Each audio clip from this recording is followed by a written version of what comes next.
Hello and welcome to Pods Like Us. I'm Martin Quibble, known to my friends as Marv, and this time I am speaking with the titular host of the show, Jason's Hot Takes. Jason. Hey, Jason, thanks for Hello. speaking with me. Yeah, thanks for having me. I'm excited. Me too. So, what was your introduction to podcast? Um, this is gonna sound horrible, but have you ever heard of the podcast My Dad Wrote a Porno? I have indeed.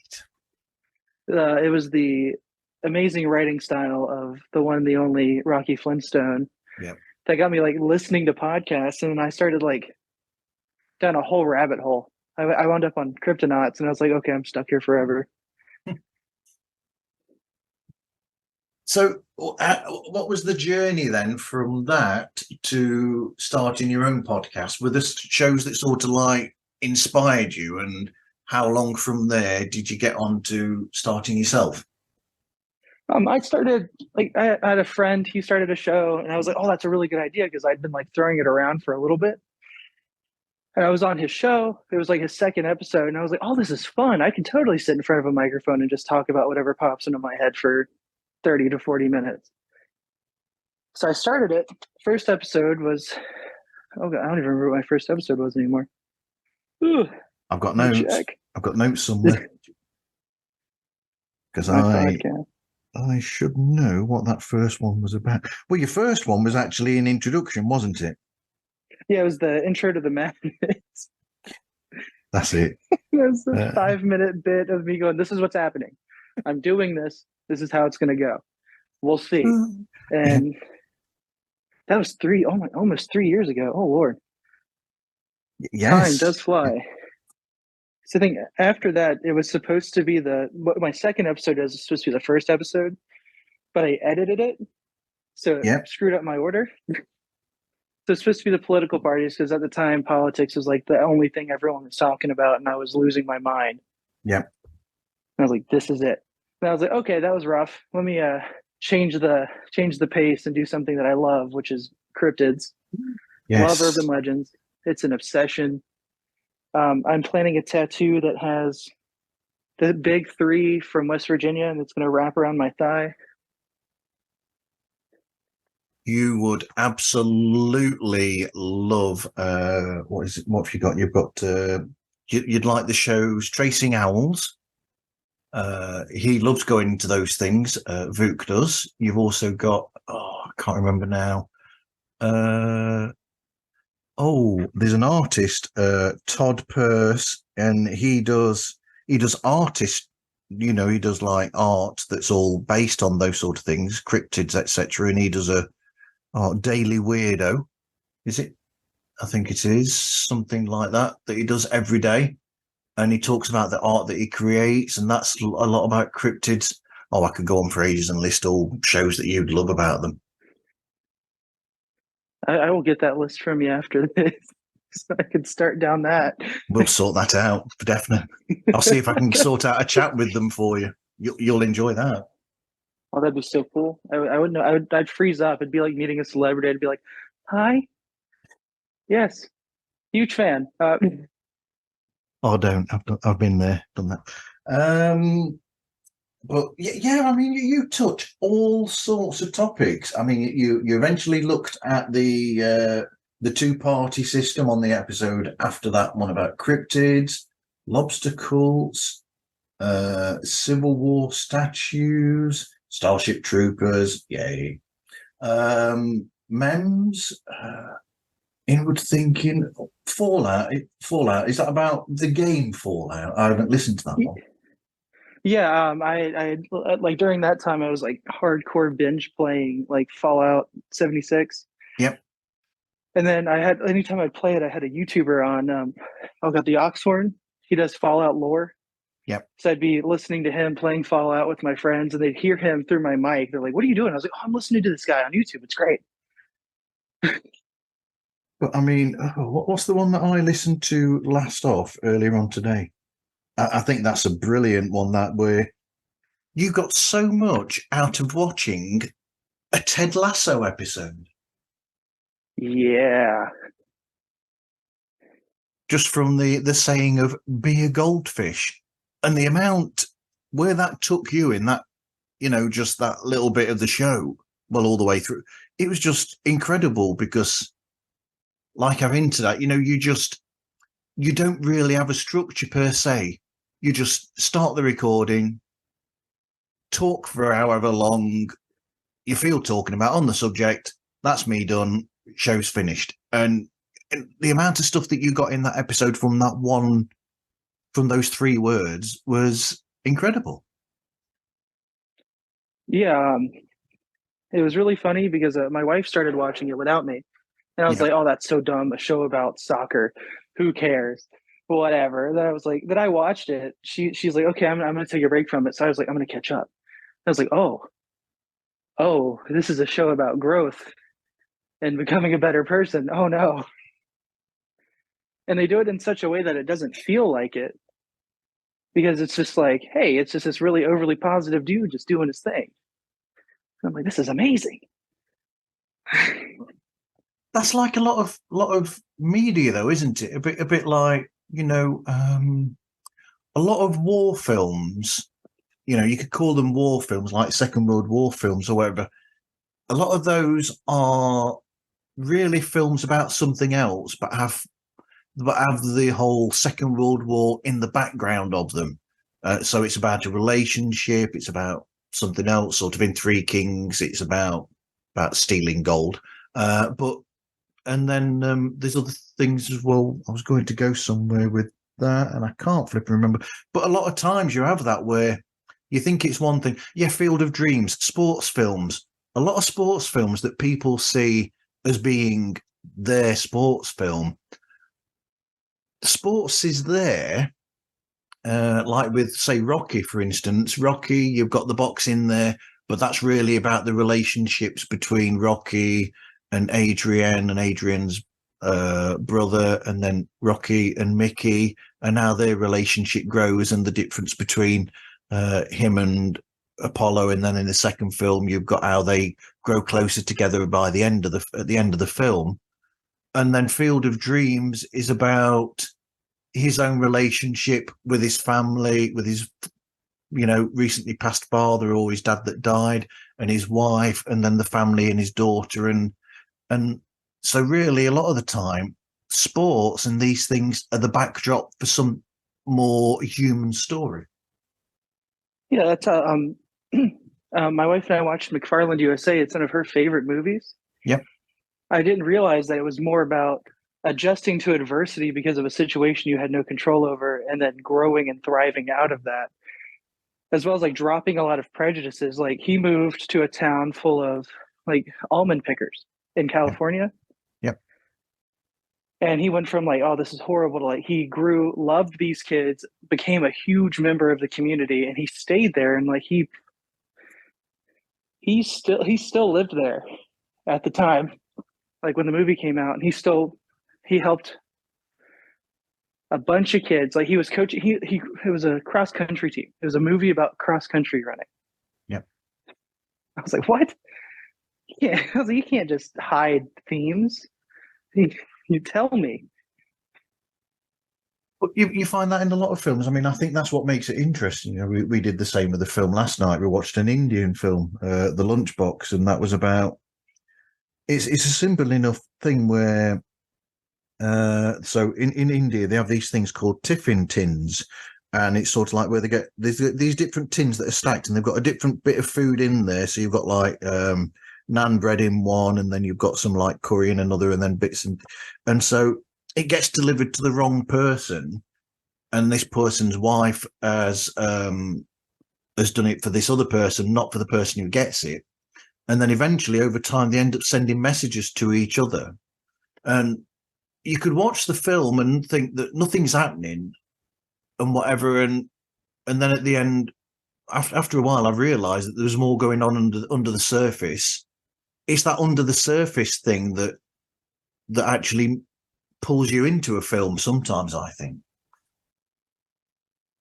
Yeah, I would say that about Oppenheimer, but I was like, ooh, I was like, I just want to see the bomb. That was the whole movie. I was like, okay, okay, cool, drama, drama, drama, bomb. Let me see the bomb. That's all I was focused on. I haven't seen Because the then film yet. I actually just finished the book that they made the movie based off of, American Prometheus. Okay.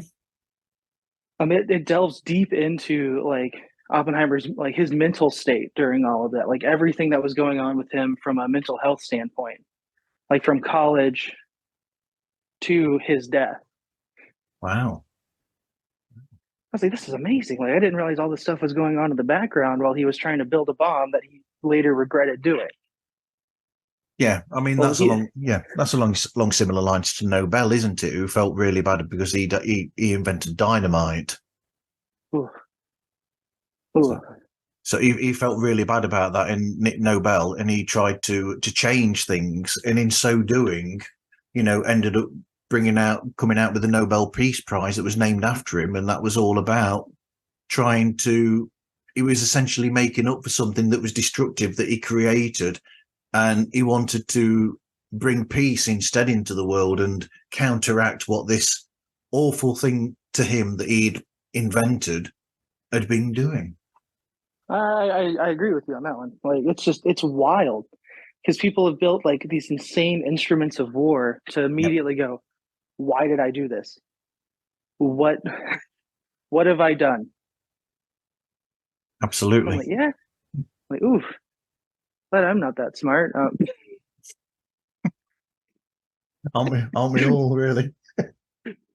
I don't want to get scooped up and you're like, hey, we need you to build this weapon. I'm like, I'd be like, ooh, no. Um, there's somebody down the road. He's crazy. He's got you. That guy, crazy guy. He thinks you guys are all insane and lizards or something. I don't know. But good at him. Absolutely. So, what makes you decide what topic that you're going to talk about in the episodes? Ooh. So every now and then, like a lot of them are just like random things. I'm like, that'd be cool to talk about. Like the Be a Goldfish thing, I was talking to my friend, we were playing Xbox, and I was like, man, I was like, I've been watching Ted Lasso, and it's like had this weird like effect on me. He's like, what do you mean? I was like, oh, I've changed like my outlook on a lot of stuff. This is what's been going on. And he's like, oh, you should do an episode on that. I was like, yeah, let's do an episode on that. And then things like the lobster cult, I was part of a meme group Yeah, called Starship Troopers Bug Posting. We would raid other meme groups. And we stumbled upon this lobster cult, and I was like, "Oh, ha ha ha ha! Funny! This is so dumb." And they're like, "It's an actual thing. Like these people are genuinely making plans to create a giant leviathan-sized lobster to then worship as their god." And I'm like, "What?" I know they have a mini police force within the meme like group. It's like the protectors of the shell or something. Like it's evolved. Like it started during COVID. I actually talked to the lady, she was a marine biologist yeah, who created the page. I was like, I have so many questions. Because I asked her, I was like, did you expect it to kind of like snowball like this? And she's like, no, this was not something I intended. I was like, well, now you're a cult leader. wow. Like I created a religion during COVID.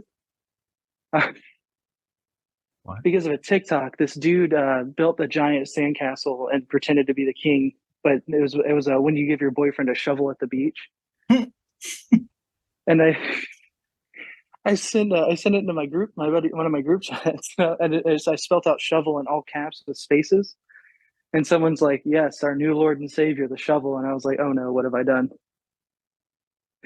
And that it steadily grows because there's just a bunch of different pages. Like a lot of Warhammer fans are showing up because the Deathbore Krieg are obsessed with trenches and shovels. I was like, "Sweet, I've done it." For every life of Brian, there's a life of a shovel. Exactly. So bad. Like, I think it's just how the internet is now, though. Like, it's like, oh, that's a funny thing. Let's exploit it until it's not funny anymore. I think that's why I've become disillusioned with TikTok because it's like seeing the same things over and over again now. Yes. Yep. Yep. Yep. But I'll counter that by saying there is still some creativity there, but there are some people that are doing stuff that's a bit. Yeah, I avoid some of it. Yeah. It's the Reddit posting, like the people who like use an AI voice to text thing to like read out Reddit posts and then don't do like the part two, and it's like and I'll stop at mid sentence and I'm like, you can't do this to me. Do you And know then they I did an episode with Sean from Review It Yourself, and it was early one morning. I'd not been able to sleep all night, and I just sent Sean a message and said, "Are you up?" And he says, "Yeah." He says, "We'll have a chat," and we had a general chat. And so we're recording early in the morning. I think his brother and his brother's kids were stopping over or something. So his nephew and niece kept running in and disturbing, and he's like, and he said eventually, he goes, "Oh," he said, "You'll have to leave me." He said, I'll just go and sort this out." He says, "And I'll come back." And then, I mean, I've got tons of books, so I just pulled out because he wasn't around at that point, but it was still recording the call. I started quoting from I think it was T.S. Eliot's Book of Practical Cats. I think Old Possum's Book of Practical Cats, and I started the poem, but I never finished the poem before he came back. And then he's had people contacting him back and going, "How does the rest of the poem go? We want to know." oh, that's amazing. And he's sort of saying to them, "Buy the book. Exactly. You can't I'm go sure wrong with T.S. Eliot." I just found a panda. What the heck? I'll put that back where I found it. There we go. So if you're like fixing books on a bookshelf, and I found like a little panda figurine, and I was like, I don't know what you are or where you came from, so I'm just gonna leave you. Yeah, I've got all sorts of books for those sort of moments. I should do it again with him. If he walks off, I should pick up another random book out of the bookcase and just start reading from it somewhere halfway through the book. What's the beginning? What's the big? How does it end? How does it big? It start, end, and yeah. Could read something from like Bradbury or something, or from Philip K. Dick. Mind you, his stories aren't that long, are they? Ooh, Do Androids Dream of Electric Sheep is one of my favorites. I like that one. What's the one that I can't remember what it was. I've not seen the film, but they did a film of it with the guy that was in CSI New York. Oh no, what's his name? CSI New York. He was the lieutenant in Forrest Gump. Oh, with Lieutenant Dan? Lieutenant Dan. Oh, Gary Sinise. Me. But they did a film with Gary Sinise, didn't they? That was based on a Philip K. Dick book, and I can't remember the title of it. But that's a story that I love. I do like to read Philip K. Dick stories actually a lot. So do you do research leading up to it, or do you just go in there into the episode just thinking, right, I'm going to make this up as I go along? A lot of the time, it's just me going. I'm like, huh, this looks like fun. But like the Warhammer episode I did, my friend and I, who I had on there, Sean, he and I have been reading the books together for Yep. the Horus Heresy, which is literally 7 years within that sets up everything that's happening in 40K, like the current shenanigans going on within the lore. It's 54 books with a 7-book finale. I'm like, yeah, this is what we're doing. Because I just started, I think, book 20. Yeah, and it's not my favorite so far, but I just started it, so it might change. Well, what's I going to say? For every line in The Witch in the Wardrobe, you've got a magician's nephew. That's a C.S. Lewis thing there, by the way, if anyone's interested. But, well, But I mean, so go on. But there's been like I've done some research, like the cryptid stuff, like that. I think those are the only episodes that I have that are actually like scripted. Yeah.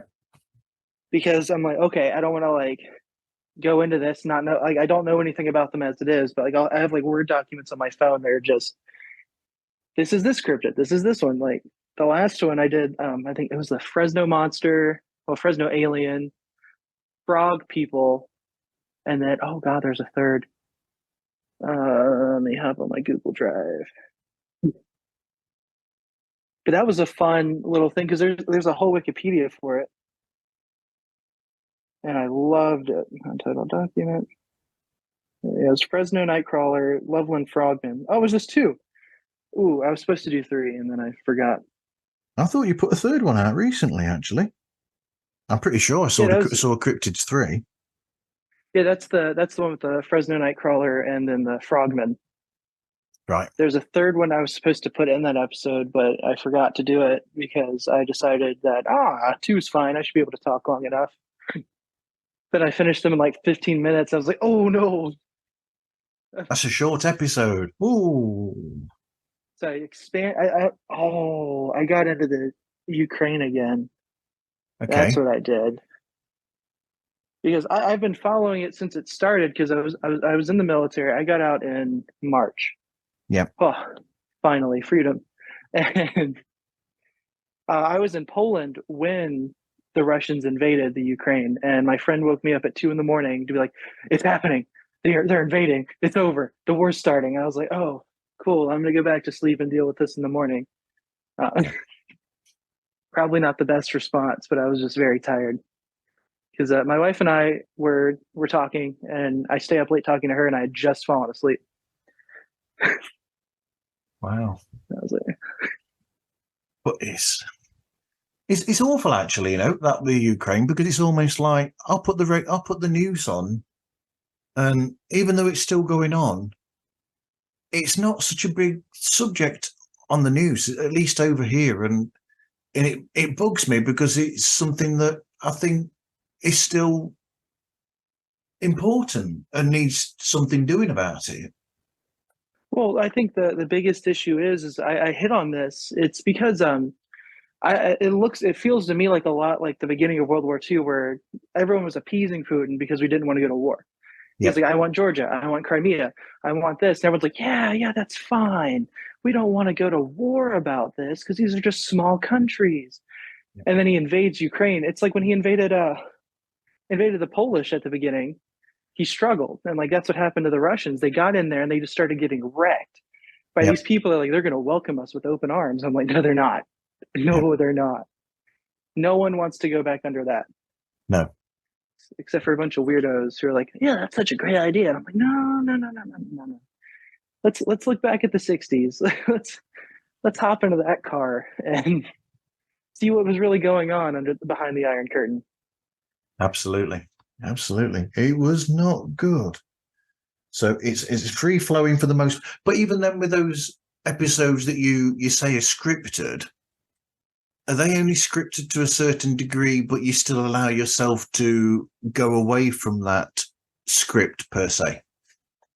Oh yeah, like if I'm talking and like I kind of like I like find a thread and I pull on it, I'm not gonna go out of my way like to shy away from that because that could be a fun little thing to talk about.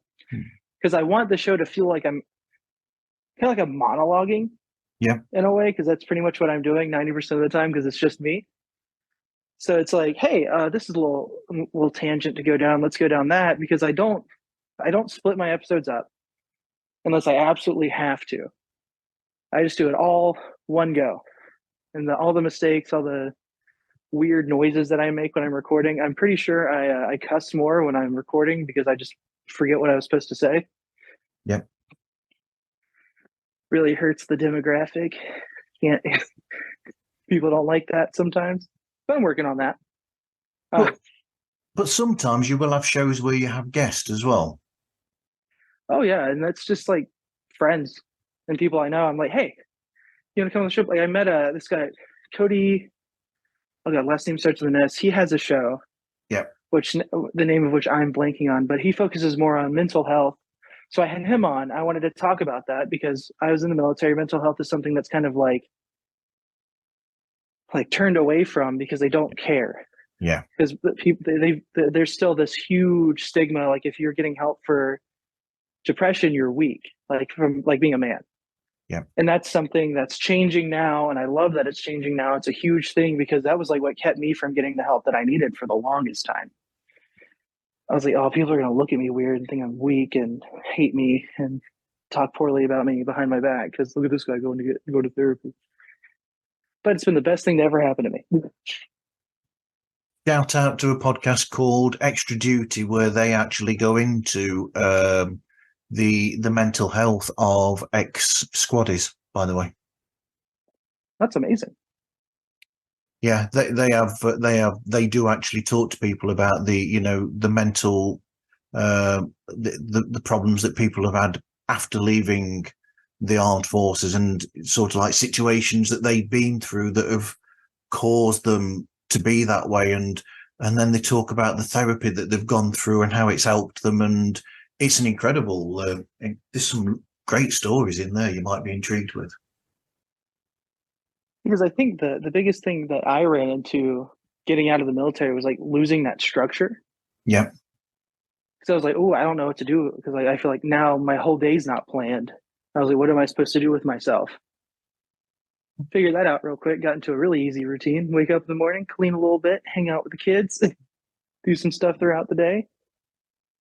Occasionally sit down in the back garden and just chill. Oh yeah, I like to look out because my house backs up to a field Okay. and there's cows in it. Oh, it's amazing. I just like to watch them because every now and then they get real close to the fence and they're just moo all morning, and I'm like, yeah. What's the gossip? Yeah. I named one of the cows Skullface because it's got white markings like over everything but its eyes. Brilliant. She's a trooper. You reminded me. I was saying to somebody recently. I mean, this sounds ridiculous, but somewhere where we lived before, because there was a church nearby, and church bell used to go off every 15 minutes to tell you when it was 1:15, 1/2, and dear, terrible at night. And then in the morning, you'd hear the birds singing or whatever. And I used to occasionally I'd make my other half Louise laugh, because I'd be coming up with discussions that these birds are having with each other, like, oh, how was your day yesterday? It's like, well, I got 1 or 2 worms, but it wasn't really that good because it wasn't raining and this, that, and the other. And I used to just do that as a bit of a joke and make it that they're having a conversation between them and they were catching up with each other. I'm glad I'm not the only person who does that. Good. Because when I go to aquariums, I give the fish voices. Brilliant. And they all have very busybody lives. That's like the best part. It's like they're always like, "Oh, I'm late for this. Oh, I got to go do this." I was at my hair appointment the other day. Oh no, I call it a fin appointment. I was like, I was at my fin appointment the other day, and my fin stylist said this, and I was like, I don't know why I'm doing this anymore. Like, Creativity. The kids don't find it funny anymore. No. Dear me. Thankfully, there's a baby. Oh, there's good. a baby who I can do these things for still. He thinks I'm hilarious. Brilliant. That's good. I'm like, thank you. You're not jaded yet. The interesting one will be if they grow up to be like you with doing the same thing. Oh, that'd be hilarious. Because I just want to be able to get that revenge and be like, that's not funny. I don't know why you're doing that. Yeah, when they start doing it to their own kids and you're just there with them and you look stone faced and go, that's not funny. You're missing something. There's a certain something missing here. Find it. So, I mean, the guest, is that basically it? Are they just friends that you've made, or do you sometimes find people that you don't know and then you just put out a shout to them and say, do you fancy a chat on my show? Yeah, I've done that a few times. The only one who's stuck has been Cody. Everybody else is kind of like, hey, scheduling issues. I'm like, oh, that's fine. Just let me know when you're free. And then they just never talk to me again. I'm like, oh, thanks. I was really excited. I was bragging about it. I've had those. So the recording then, and then I'm guessing you don't actually do much editing at all then, Oh, never. right? Never. Not even once. Actually, that's a lie. I have edited before because I had someone on the show. They said something not chill. Like it was really not okay for them to have said, and it irked me. And I actually ended the recording right then and there and took that whole last bit out and then recorded an outro. Right. Okay. We won't I was go like, there. ooh. I was like, ooh, no. That it makes me uncomfortable. Everything makes me uncomfortable. So, are there any sort of like standout moments that you've had in the show then that you've thought, wow, that was something that really stays with you? I think I did a big like the big like inward thinking part 1 and 2 when I was like kind of at my lowest right then and there. Yep. And then I had my friend come on because I was like, hey man, this is kind of like messing with me a little bit. I need someone to like kind of bounce things off of. And he's like, yeah, I'm on. I was like, sweet. And that was like the coolest moment because my friend, he's really big on really nervous about even being on a podcast in general. He's like, I'm here. I was like, sweet. This is my moment. Like, so he came on, then he and I actually started a show together called Dudes Being Dudes. Then we deployed and our schedules have just not been able to match up. He's actually deploying again with I think like next year or the year before, year after. So he's going through all that fun stuff, and he gets to go where I went on my first deployment, which is Iraq, allegedly. He doesn't know for sure, but that's what the scuttlebutt is. Okay. I was like, ooh, exciting! You'll love it. It's hot. The dry heat, you'll be fine. Yep. But plenty of water. Well, that was like the big thing. Water was like gold. I felt like I was in Mad Max. I'm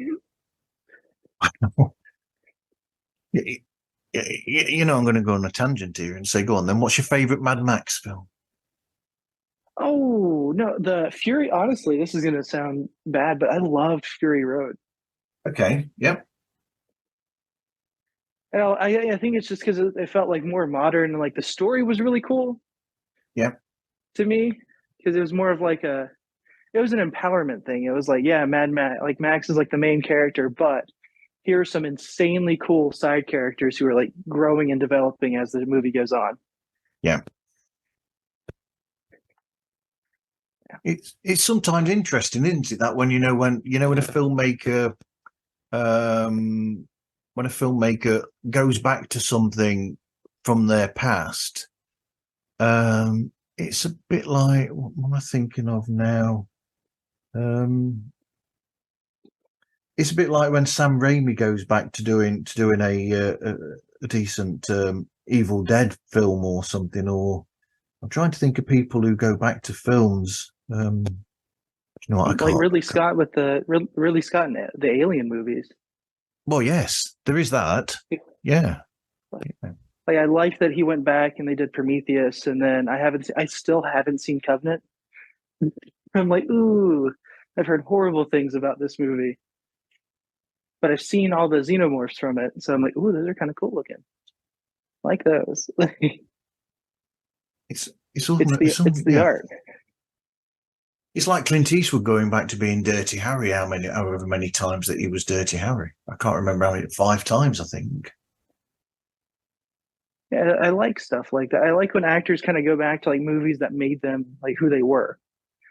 It's like Tom Cruise and Top Gun when they came out with Maverick. I was like, I need to see that movie now.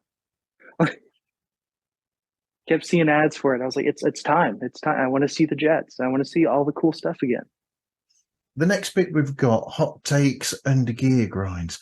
I'm actually, in a sense, I'm more interested in the latter, really. To quote Peter Griffin, what grinds your gears? Ooh, I think that the current thing grinding my gears right now is just like all it's I talk about it. I've talked about it a few times. It's like people who make like politics their entire personality. Yeah. It kills me because I was like, I used to be like that. I was like that when I was in high school. I was like, my parents say this thing, so that's how I'm going to live my life. And I'm like, why did I do that? Because it polarizes you and you can't make friends because it's like, oh, you don't think like me. You're not going to be a good fit. Yeah. But there's so much more to people than just like, hey, I support this political thing, you know, that's part of my personality, but here's this really cool thing, this really cool hobby that I have that like we can connect on. And people ignore all of that and just focus on the political side of things. Like Warhammer became a huge chunk of my life just to find out that the fan base is so split for political reasons. And I'm like, I was like, it's just giant genetically modified dudes fighting each other. It's amazing. Let's focus on that. I don't care about the politics. Oh no, like because people want female space marines, but at the end of the day, when it comes to that, like the way the lore describes the process of becoming a space marine, everybody looks the same. Yep. It doesn't matter how you start. You all look giant, manly, 7 feet tall, ready to crush the enemy. Like, that's cool. And then the books add that emotional factor where you're like, wow, these are humans and they have feelings. Oh no. Especially because like each legion has a leader called a Primarch. Yep. All the Primarchs have books, and then some of them take place during the Horus Heresy because some of them don't survive it. Yep. And it's so crazy to think about all of the connections they all had because they were all brothers, to then for them to all betray each other, like, and make a very hard line. I was like, this is so cool because like after the death of one of the Primarchs, the Primarch who killed him Yep. immediately regretted it. He was like, I can't believe I've done this. And I'm like, yeah, me either. You jerk. I liked that guy.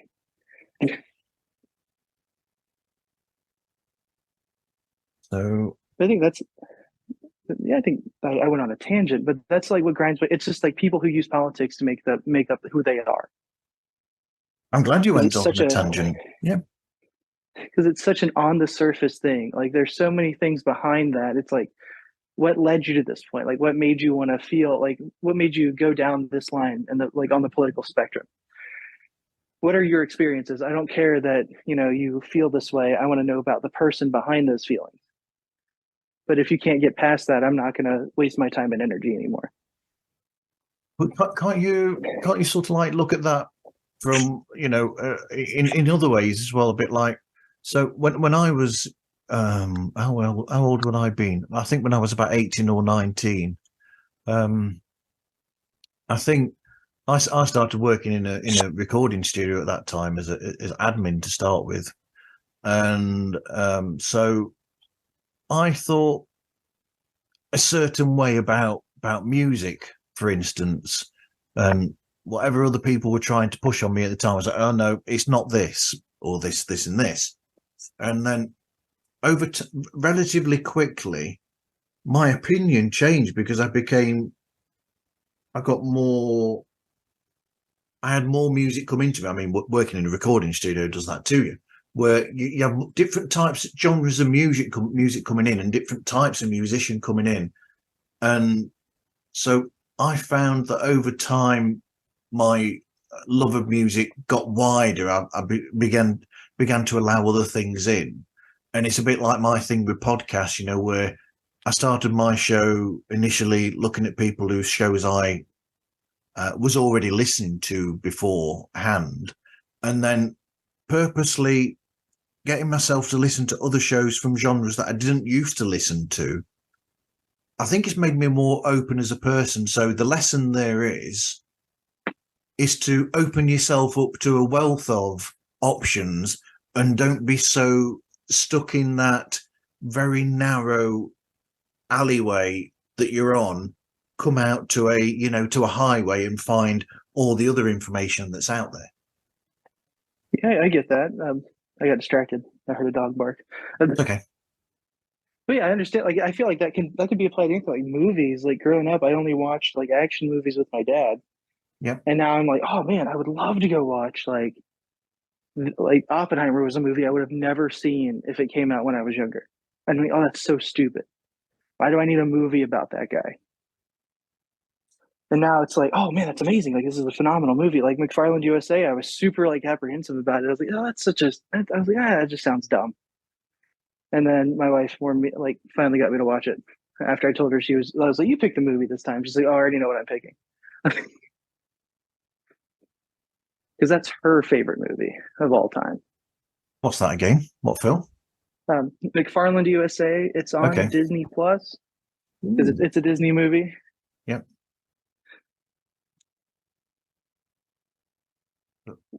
Because my favorite movie is The Big Lebowski. Wow. That's good. My That favorite movie. movie is Singing in the Rain. Oh, I haven't seen that one in a while. And that's how I introduced Louise to my other half. Started to get into musicals more is because I introduced her to musicals through Singing in the Rain. Up until then, I think she'd seen some, but a lot of them I don't know. But I got her to enjoy them a lot more or see something more in them because I pointed out to her with Singing in the Rain that it's not just a musical. I said there's the comedy there, but I said it's also a moment in history. I said essentially that film is, if you think about it, Singing in the Rain is almost like a 1950s version of, oh God, that Tarantino film with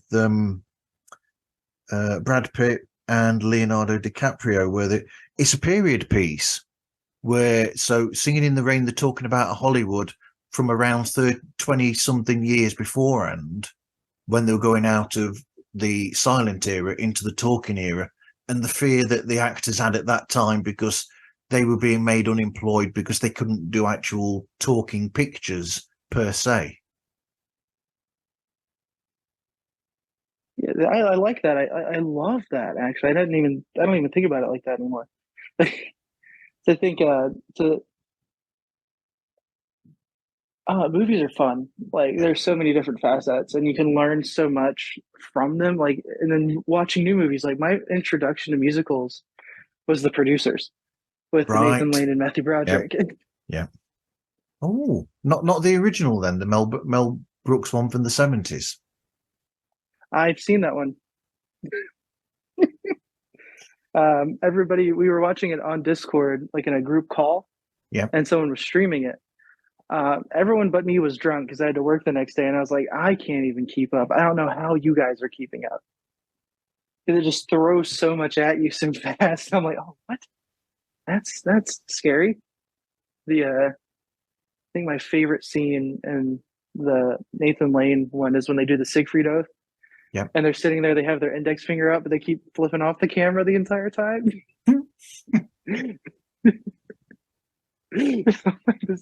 Oh, that one of his pigeons was named Adolf, and when he said Adolf, they're making our musical at Sig Heil, I was like, oh my god, stop! You can't do that. That's so bad. Well, The pigeon was. that's one of the weird things, though, isn't it, about Mel Brooks films? Is because no matter what they say about films like Deadpool, etc., Mel Brooks's films have always broken the fourth wall, where it's like they know that they're acting and they'll do things purposely to screen. It's like, I mean, one of the greatest shows of that with Mel Brooks is Blazing Saddles, where they're there in the Western, and how did they finish the film? Oh, I know. We've accidentally gone into the set, or ridden the horses onto the set where there's a musical being filmed, and then we go onto a set where this other gangster film's being filmed or whatever, and it's like that's the ultimate in fourth wall breaking is they know that they're in a film. It's like in Spaceballs when they were watching the movie Yeah. while it was filming, and they kept looking back at the camera. Oh yeah, because they get the video out, don't they, or whatever, and Rick Moranis's character says something about, how can that be? Well, you know how it is nowadays. They've already made the film before we've made the film, or something like that. So this is now? Yes, this is now. So now, but now that's then. Then is now, now is then. Okay. Yeah. Because Love those that films. scene, that I think that scene reminds me of The World's End when they were trying to figure out what to call the robots because they couldn't say robots because robot came from Robotnik, which means slave. I'm like, well, we can't call them that. He's like, so how are we going to differentiate them and them? And there's this Simon Pegg going, pronouns are hard.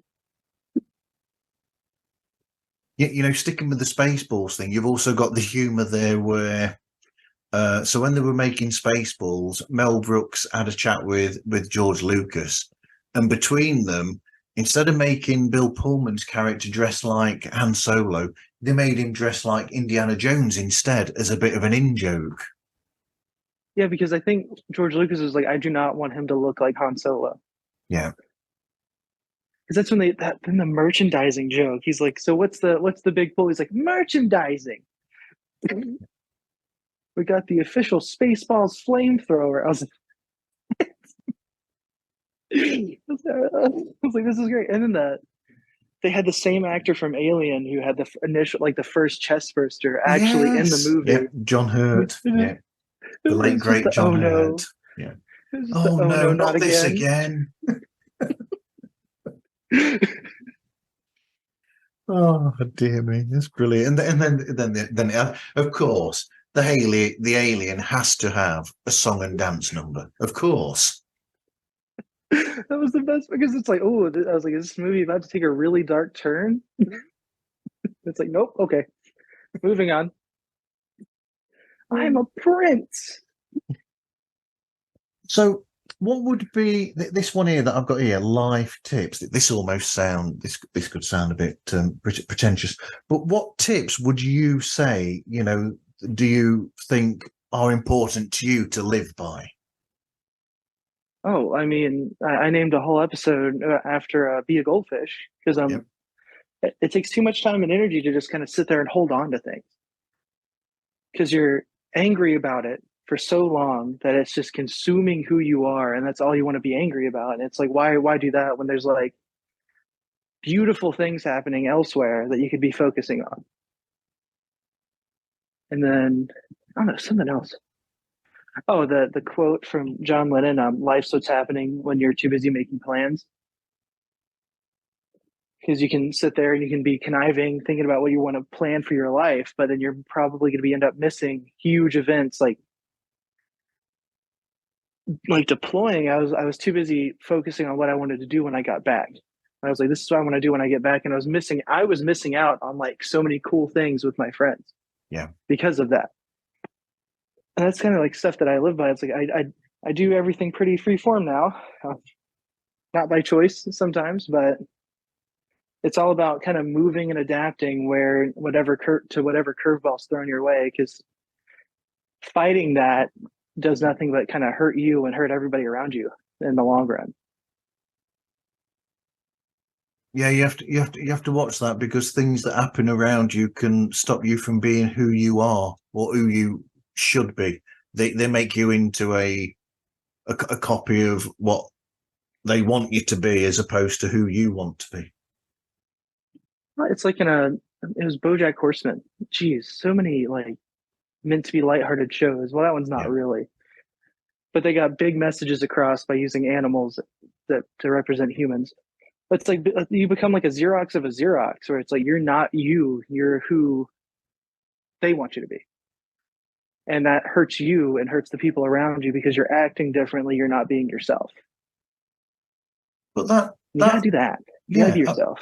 but that what you've said there though, I mean that resonates because I've said a few times to people when they've done shows that have hints of comedy in them, even to the degree of recently I spoke with the people from Therapy Bites who talk about therapy and psychology and things, and I've said to them that because there's a lot of things that they do that have humor in, and I mean I was particularly taken with their wordplay because they do a lot of wordplay that reminds me of Seuss, but I said to them about it, and I've said to other people about it, that I find that sometimes if you have a message inside a comedy, I think it comes over more because it's put in such a way where it's got a humor there to it, and you remember the jokes around it all.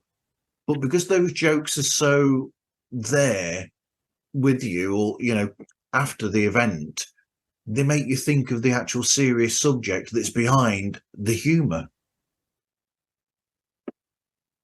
Oh yeah, I've never thought about it like that. Huh.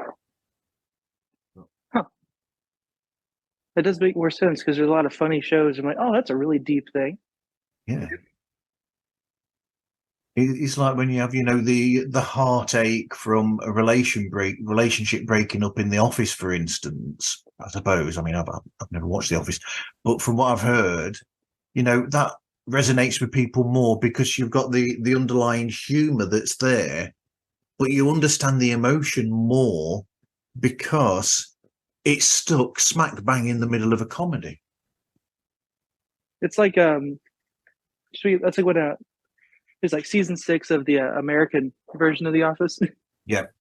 When Michael Scott leaves, they surrounded it by all of these jokes, but then then they kind of like take a step back and you realize like the main guy is gone.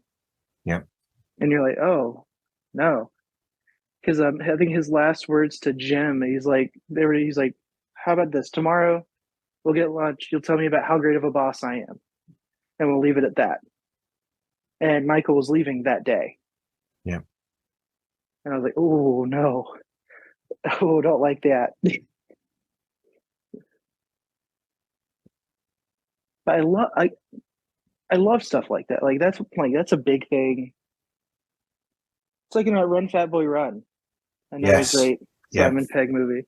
Yeah. It was all about him growing as a person by training for this marathon and then being told the entire time he wasn't going to finish it. But he was like, I finished it. What are you going to do about it? Like, stuff like that gets me every time.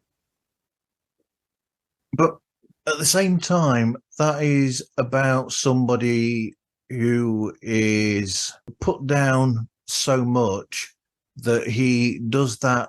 And it's all about him finding his own self-confidence, essentially, and finding out who he is through pushing himself, essentially.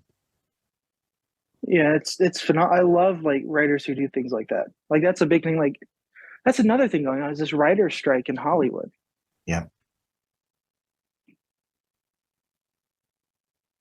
Hopefully that's done by the time this episode comes out. I don't think it is. It's still going. Like there's so many people involved in it now. Because it's not just writers, it's actors. Because I didn't know until my wife told me that a lot of these actors are getting screwed over because of these streaming platforms. Where their movies, their shows are being played over and over and over again, but they're getting nothing from it. Like there's actors getting like 80-cent like checks. I'm like, what? People put years into some of these shows. Like How I Met Your Mother was 9 seasons long, and I'm like, are these guys not getting anything for that? I'm like, not that most of them have to worry about that because they've continued to do other things. But I remember like it was a few years ago, Scarlett Johansson getting screwed over because of COVID and because of the Black Widow movie not doing well in theaters and being on Disney Plus. People were streaming it, and Disney's like, we're not going to give you any money. Yeah.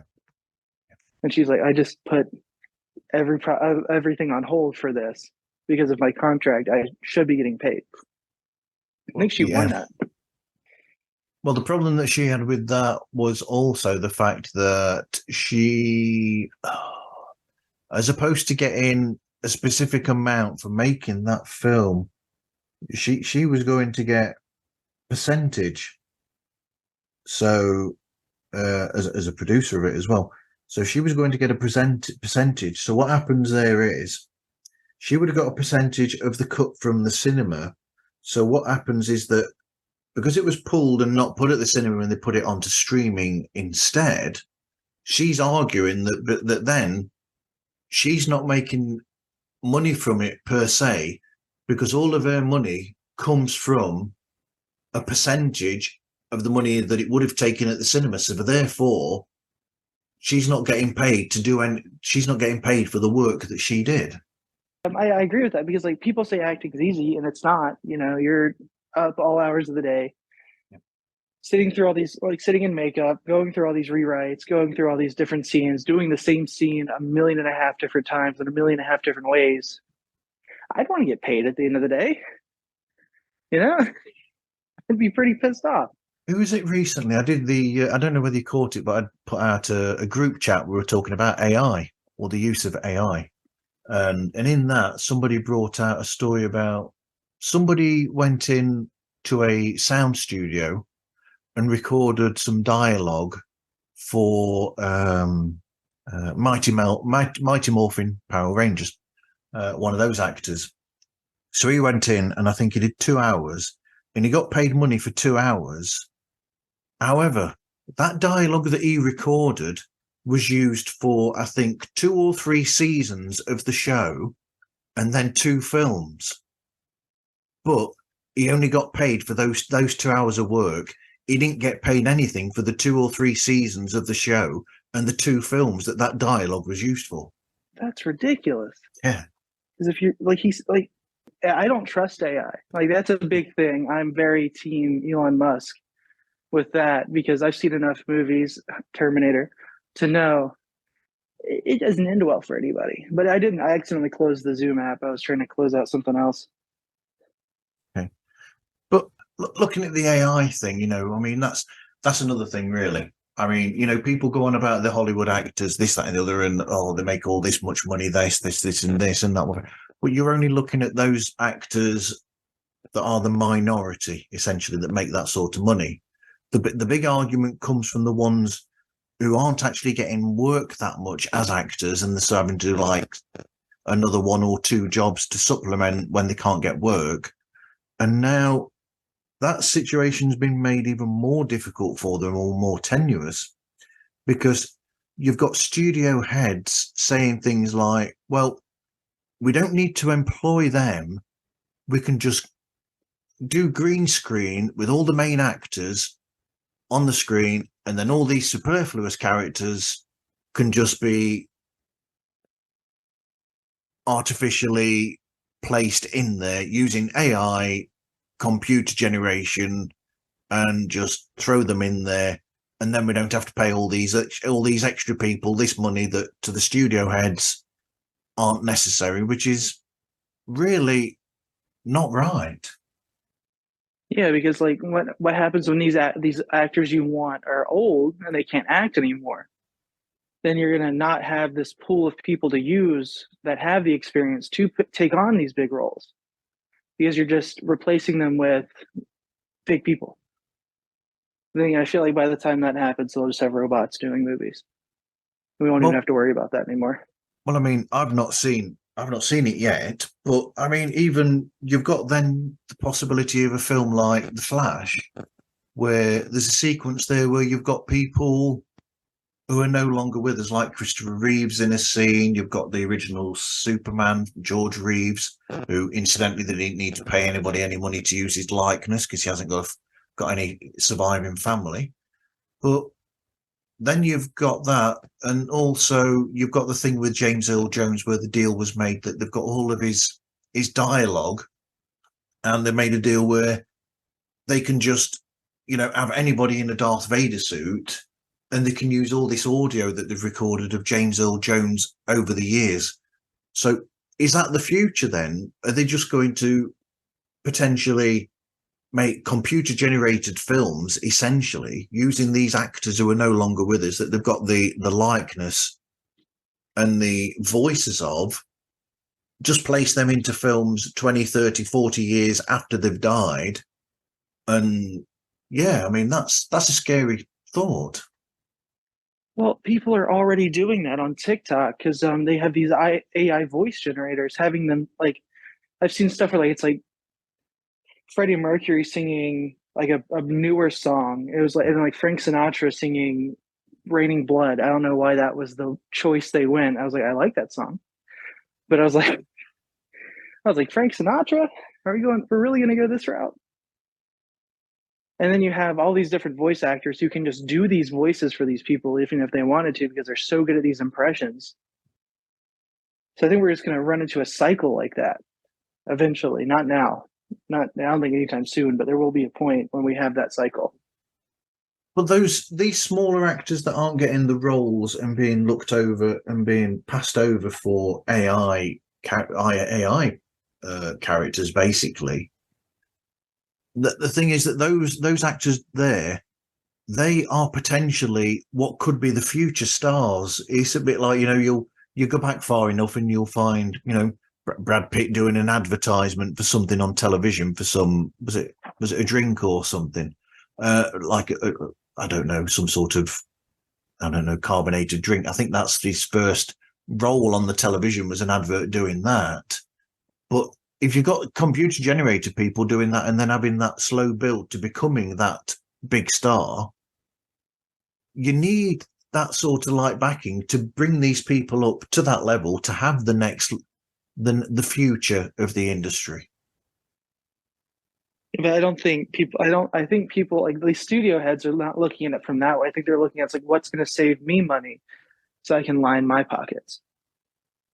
Yeah. And I think that's becoming the issue. It is. Wow. Went in that subject a long time. So anyway, what advice would you give to people anyway, Jason, for starting their own show?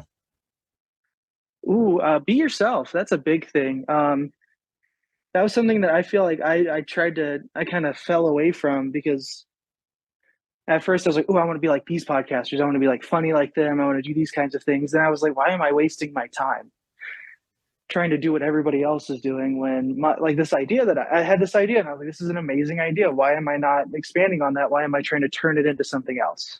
Yep. I lost myself in the want to like appease the people. Instead of forging my own audience, I want to just kind of like adopt myself into another audience. And that's not good. You lose your message along the way, I think. And I did that. I took a break, like almost a year break, I feel like. And I was like, I need to work on me, I need to work on this show, what I need to do to fix the mistake that I've made. But then, I mean, you as you make a show, you grow more into it and you sort of almost get more comfortable with it anyway. Like I've got more comfortable with this show than I was on episode 1 for sure. Oh yeah, like I feel like now with my show, I feel like I can let my freak flag fly a little bit more. I'm like, hey, this is this weird, obscure thing I'm obsessed with. Let's talk about that. Well, why not? Like I said, when we talked about that, be a goldfish. I mean, you went everywhere that I didn't expect you to go, really, with that one saying. Oh yeah, I feel like that's part of. I feel like that's part of just like being you once the recording starts. It's like, where is my mind going to take me once I hit record? Because I could plan out an entire episode. I did that one time. Yeah. Planned out this entire episode. Wound up not even talking about that as long as I should have, and just started talking about other things that were like affecting me in that moment. Doing like an actual hot take. It's been a while since I've done an actual hot take on my show. I just don't have anything. I'm so inactive on social media lately. I don't even know what's going on. But I think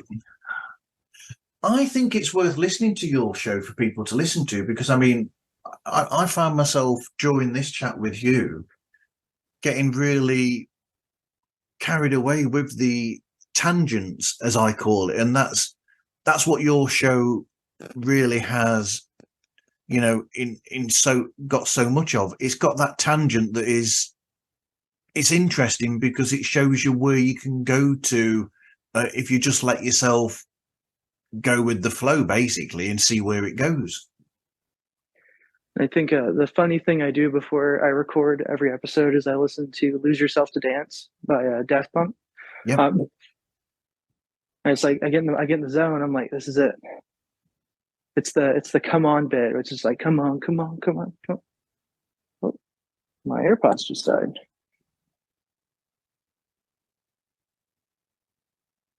All right. Can you still hear me? Yep, I can hear you. My AirPods died on me. Okay. Hot take. The soundtrack for Tron Legacy is Daft Punk for anybody interested, which is quite cool. Oh, they did. I love that they did all the music for that movie. So do I. Yep.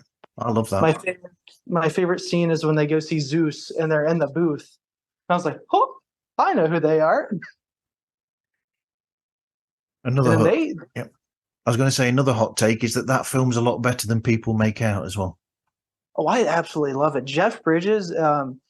Someone asked me one time when I was at church and I was like, so when you envision God, who do you see? I was like, I envision Jeff Bridges, Tron Legacy, meditating on the train. I mean, I prefer the original Tron from back in the day, but I think that was probably because it was from that time and it, was from me as a kid watching it. But I do like Tron Legacy a lot. And I think the television series that was short-lived and cancelled, the animated series, was good as well. That's on my list. I have so many things on my list. And that's one of them. Like I just finished Twisted Metal. Oh, right. Oh, it was phenomenal. I was like, oh, great. And I feel like I just go into some of these shows like with a bad attitude. I'm like, oh, great, another show about a video game. How's this going to go? Then at the end of it, I'm like, whoa, love that. Jeez. Like they focus on like the origin of a lot of the drivers from the game. Like Sweet Tooth did not realize that, Sweet Tooth was as crazy as I thought he was. Because my favorite thing is like a lot of the characters like grow into who they are in the game in the show. Right. Like, okay. Because like Sweet Tooth, like at the beginning of the show, he's just like a murderous clown, pretty much. But as it goes on, like as you see more and more of him, like he becomes Sweet Tooth. Right. Because the finale is when he lights his hair on fire, and I'm like, yes. Pretty much, I freaked out a little bit. That's like waiting that entire first season of Daredevil for him to suddenly put the outfit on.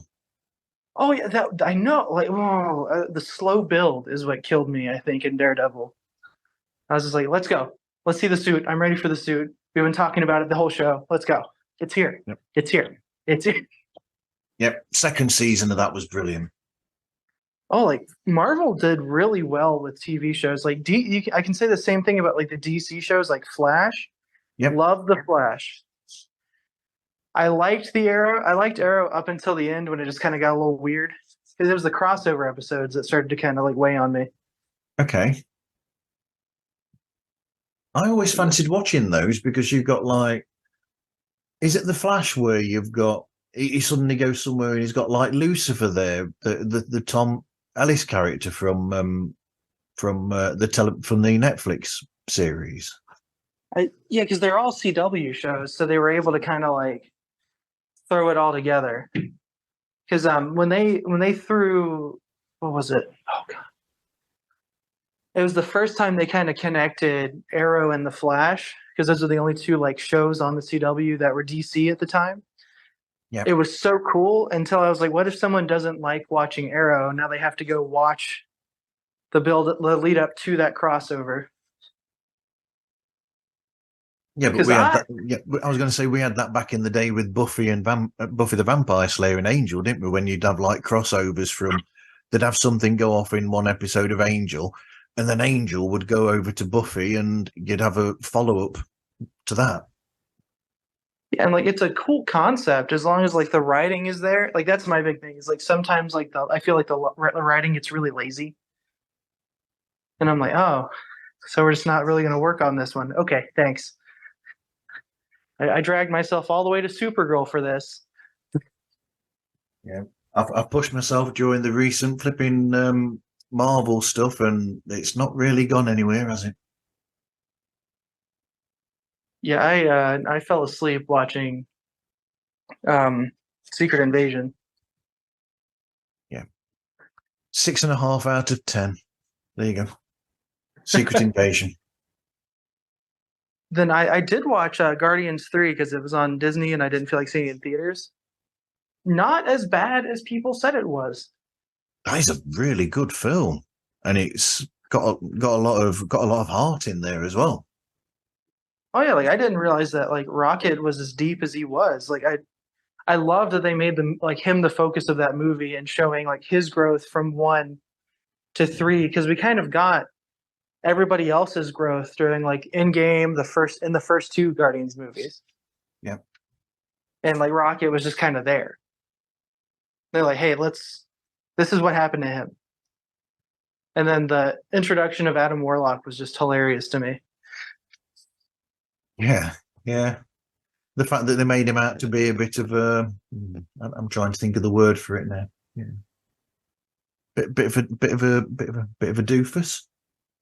Yeah, because I think they hit on that. She's like, we had to take him out of the pod early for this, Yeah. so he's still a child. I was like, what? I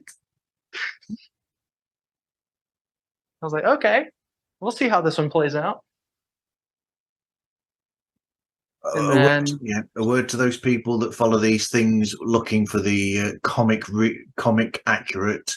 You're not gonna find it all the time. oh no, oh there's no way. Like there's just some stuff they do in the movies. I was like, yeah, that like in the comics rather, that just wouldn't fly in a movie because it's impossible. But I do like that with Deadpool, at least they keep hinting at Lady Death. Yeah. And I think eventually she will show up, but just not anytime soon. Because that's such a hard concept to do, because then you would have to redo all of the Infinity War stuff. Because that was like Thanos' like whole motivation in the comics was he wanted to impress Lady Death so that she would fall in love with him. Right. Just for him to do all of that. And her to go, oh, nope, never mind. Not interested. I like Deadpool. It's a shame, really, because you need a sequence in the Deadpool film where you've got Cable there, and then you've got Thanos there, and you need Deadpool to do like a double take and just look at them both and go, yeah, okay, You're the same guy. you're the same guy, yeah. I think it was in 2 when he's like, "You're so dark. Don't you belong in the DC universe?" Oh, he actually says it, doesn't he, or whatever, in Deadpool 2, where he says, whatever, Thanos. And then the jokes about the mansion. It's like, wow, he's like, do we run out of money in the budget? Because it's only you guys ever here. Yeah. What other shows do you like to listen to yourself, Jason? I listen to Scared to Death and Mindsuck. They're both by Dan Cummins. Yeah. Scared to Death is him reading scary stories with his wife Lindsay, and it's hilarious because it's her reactions to the stories that always kill me. Right. Okay. And then I used to listen to I fell out of it, but How Did This Get Made, where they go through movies and go, well, honestly, I just listen to it for Jason Mantzoukas. It's his voice that gets me every time. Yeah. And I can pick him out of anything he's in. And any others that jump out at you, Jason? Trying to think, because I started listening to your show. I love your show. And then there was a show. Let me see if I can find it in my podcast things. Oh, Heroes of the Blue and Gray. It's a Civil War podcast. He goes through all the generals during that time, like their whole buildup, like what they did before they were generals, what they did before the war, and then during the war and after, if they survived. Right. I learned a lot about General Lee. I didn't realize that he was a little bit more. At the time, I'm going to call it like more liberal at the time, because like his view on like when he had. What is it? Like he owned slaves. Lee owned slaves because he lived in Virginia, but he didn't treat them like they were slaves. Okay. Like they did things, but like when like he would have other officers over at his home, he would be the one to take their shoes. He would be the one to give water their horses and things like that. Because he felt like that wasn't their job. He was the one who was meant to entertain and show respect to these other officers, not them. Yeah. And that was such an interesting, like, and then Stonewall Jackson was very religious. Yeah. To the point where his soldiers thought he was praying a lot because he got shot through the hand during the Mexican-American War, and it never healed properly. So if he left his hand down for too long, it would swell and cause him pain. So he would lift his hand up. So all of his soldiers thought he would be praying during that. Okay. And they all started doing it with him. And I was like, that is so cool. Wow. And then he was also a very superstitious man, because the day he got a new uniform, because he had worn the same uniform the entire war, he got his arm blown off. Wow. By friendly fire, because an artillery unit out of North Carolina thought that he was a Union spy. So they they launched a volley at him in a scouting party. He lost his arm. He recovered and then died of pneumonia. Yeah, me. I was like, wow. This is kind of humanizing these people who did horrible things. But a lot of these generals, like this is like a topic that no one really talks about when it comes to Civil War, because we all want to see these people as evil, because a lot of them genuinely were evil men. Yeah. Like Lee only fought for Virginia because at the time, being in the military, it was like Virginia's first company, or like the Virginia 105th Infantry. So you were a soldier aligned to your state, not to your country. Okay. And that led to a big restructure in the military, as instead of serving your state and being a defense for your state, we will create the National Guard, and they'll be the state people. But we'll have the actual army, which is going to be the country's actual fighting force that we're going to use to represent us, not people from different states. So all of these different units were combined. There's just an entire restructure of the military to avoid that happening again, because the Union lost so many great generals like Lee and Jackson and Stuart to the Confederacy, to the point where the Union almost lost because of them. Yeah. Because no one could beat Lee, no one could beat Jackson, and Stuart was just a god when it came to passing messages on the battlefield. But then once Stuart and Jackson died is when Lee started to fall apart, because he lost that support. He wasn't going to get that back because they were such a good team. That was when he overstepped into Gettysburg and led to the downfall of the Confederate Army. Wow. And I can talk that for days, because where I live it's very rich in Civil War history. Like Stonewall Jackson's office, when he would stay here, is a museum. Then we have George Washington's office as a museum here. If you drive like an hour up the road to Berkeley Springs, they call it George Washington's bathtub, because it was just a spot that he chose to like sit and soak in. Yeah. A lot of the time. Wow. So cool. That is cool. History nerd. I've noticed. Brilliant. So where can people find you, Jason, and how can they get a hold of you? Well, on Instagram, I've got the Jason's Hot Takes podcast official Instagram. And then I don't have an email. It's I used to put it in my episodes. I just been lacking on it. It's a MATAZA265 @outlook.com. That's where I do all of my podcasting stuff out of. No one's ever sent me an email. Actually, that's a lie. I've gotten one email. It was when I reached out to the owner of the Mothman Museum out in Point Pleasant, Virginia, to ask him some questions, and how like COVID affected the museum, how it's affected his daily life, how it's affected things involving like the whole hysteria around Mothman. And he emailed me back. He didn't come on the show, so I have that email saved to like read at some point, like on the show. Great. Anyway, thanks for speaking with me today, Jason. It's been great. This has been awesome. Thank you for having me. Like, I was nervous. I'm really glad that I've spoken with you today. It's been so much. I've loved all these different tangents we've gone off onto. They're great. I have that effect on people. I'm just like, hey, here's a random thought I just had involving this conversation. Let's talk about that. I do that in my everyday life. I go off on all sorts of thoughts. I think it irritates people sometimes. I think my wife gets annoyed with me. Just kind of goes, okay, this is what we're talking about now. Great. And then they can't wait till you stop talking about it. Yeah. And just turns into, so anyways, this is what we're doing today. I'm like, oh, okay, cool. Like that. It's exactly what happens every time. I don't know why. I don't know why they're not interested in these things. I don't get it. She's not a fan of Warhammer, and that's like all I've been talking about lately. So I'm like, and then this guy does this thing, and then he does this, and it's crazy because he punches this thing and it like explodes. And she's like, oh, okay, cool, thanks.